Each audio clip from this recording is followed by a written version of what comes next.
एक शाम प्राची टीवी पर सीरियल देख रही होती है। तभी उसकी सास वहाँ आती है। अरे सीरियल में तो ऐसे मग्न है जैसे आज रात का खाना पड़ोसी आकर बनाएंगे। मुझे पता ही नहीं था आपने अपने बेटे की शादी पड़ोस में भी की हुई है। हैं? मतलब? मतलब इस घर में सारा काम बहू ही करती है, आप तो सिर्फ खर्राटे मारती हैं। अच्छा जी, फिलहाल तो तुम आराम फरमा रही हो, चलो जाओ, ये मेरे टीवी देखने का समय है। आहा, इसीलिए मुझे भगाया जा रहा है। सॉरी, अब तो बिल्कुल नहीं जाऊंगी। प्राची की इस बात पर दोनों सास बहू के बीच टीवी रिमोट के पीछे बच्चों जैसी छीना झपटी शुरू हो जाती है, जिसके बीच श्लोक भी काम से घर वापस आ जाता है। आज मेरी चूहे बिल्ली की जोड़ी किस बात पर झगड़ रही है? अरे तेरे बीवी मुझे टीवी ही नहीं देखने दे रही। अरे तुम्हारी मम्मी मुझे खाना बनाने के लिए फोर्स कर रही है। अरे वाह, ऐसे बेतुके रीजन पर तो बच्चे भी झगड़ा नहीं करते। अरे मुझे कुछ मत बोल, सब इसने ही शुरू किया है। हाँ हाँ, जैसे आप तो बहुत दूध की धूली है ना। अरे बस दोनों चुप। प्राची जाओ, खाने की तैयारी करो। और मातू छोड़ो, तुम्हें क्या बोलूं, शांति से अपना सीरियल देखो, मुझे दोबारा लड़ने की आवाज सुनाई नहीं देनी चाहिए। ऐसा बोलकर श्लोक वहाँ से चला जाता है, जिसके पीछे पीछे प्राची भी कुछ न कुछ बड़बड़ाते हुए रसोई में चली जाती है। हाँ हाँ, सासू जी को तो कुछ बोलेंगे ही नहीं, बस मुझ पर ही हुक्म चलता है, खाना बनाओ, जैसे मैं इनके घर में खाना बनाने के लिए आई हूँ। इसी तरह शाम बीतती है और रात को श्लोक और प्राची की सास खाना खाकर सोने चले जाते हैं, लेकिन प्राची गुस्से में कुछ खाए बिना काम में ही लगी रहती है। इस घर में किसी को घंटा फिक्र नहीं पड़ता, मैं खाऊं या भूखी रहूं। प्राची कुछ देर के लिए रसोई से बाहर जाती है और जैसे ही वापस आती है तो वहाँ दूध का भरा ग्लास देखकर हैरान रह जाती है। फिक्र पूरी है, बस दिखाना नहीं है। प्राची दूध पीकर सोने चली जाती है और अगली सुबह एक बार फिर सास बहू का कार्टून नेटवर्क स्टार्ट हो जाता है। ये तुमने ही किया है। अरे अजीब जबरदस्ती है, मैं बोल रही हूँ मैंने कुछ नहीं किया। दोनों ने मिलकर पूरे घर को पागल खाना बनाया हुआ है। यहाँ कोई नॉर्मल इंसान तो रह ही नहीं सकता, इसीलिए अब पड़ोसी क्या रिश्तेदार भी घर आने से कतराते हैं। और सुन बेटे, तू भी चंगा, तेरी माँ भी चंगी, तेरी बीवी भी चंगी, रिश्तेदार।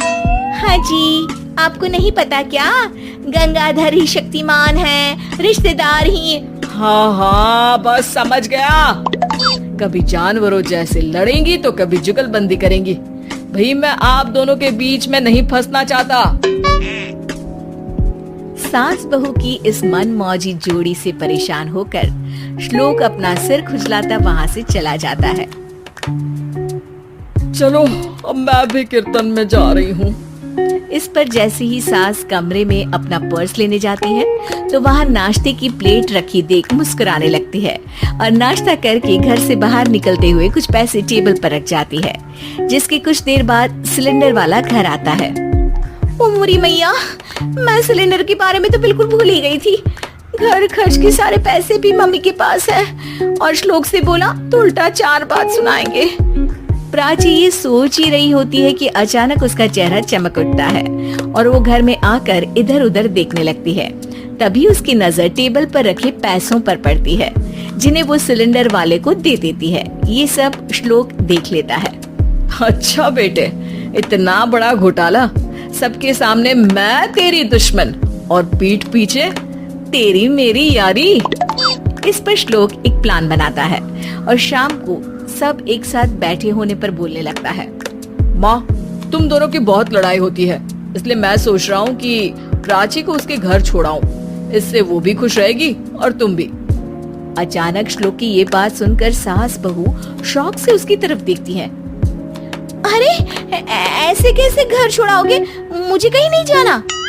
अरे तुमने बोला नहीं पर मैंने सुन लिया, तुम्हें मम्मी के साथ रहना अच्छा नहीं लगता, मुझे पता है। अरे वो अरे, जब बहू खुद कुछ काम बोले तो वो तुझे सुनता नहीं, और अब जो इसने बोला ही नहीं वो तू समझ गया। जब उसे नहीं जाना तो फिर जबरदस्ती क्यों कर रहा है? अच्छा, फिर आपको मौसी के घर छोड़ाता हूँ, बस अब आप दोनों एक घर में एक छत के नीचे नहीं रह सकती। मैं इस टॉम एंड जेरी की जोड़ी को और नहीं झेल सकता। है? ऐसे कैसे नहीं रह सकते? तुम्हें इतनी दिक्कत है तो तुम्हारा बोरिया बिस्तर पैक कर देती हूँ, लेकिन मम्मी जी कहीं नहीं जाएंगी। बिल्कुल यही सुनना था मुझे। अगर दोनों में इतना ही प्यार है फिर हर वक्त ये लड़ाई का नाटक क्यों करती हो? देखा मैंने कैसे माँ किचन में दूध रखती है और तुम उनके लिए कमरे में नाश्ता रखती हो, और कैसे वो पहले ही तुम्हारी दिक्कत समझकर घर में पैसे रखकर बाहर जाती है। अरे भाई, इतना ड्रामा तो डेली सोप में भी नहीं होता जितना तुम दोनों ने इस घर में फैलाया हुआ है। तू हमें टॉम एंड जेरी बोलता है ना, तो याद कर वो दोनों भी एक दूसरे को बाहर वालों की बुरी नजर से बचाने के लिए हमेशा सबके सामने लड़ते थे, लेकिन अकेले में दिक्कत के समय मदद भी तो करते थे। बस हमारा रिश्ता भी कुछ ऐसा ही है। और वैसे भी अगर सास बहू में तू मैं नहीं होती तो दुनिया वालों को कहानियां कैसे मिलेंगी?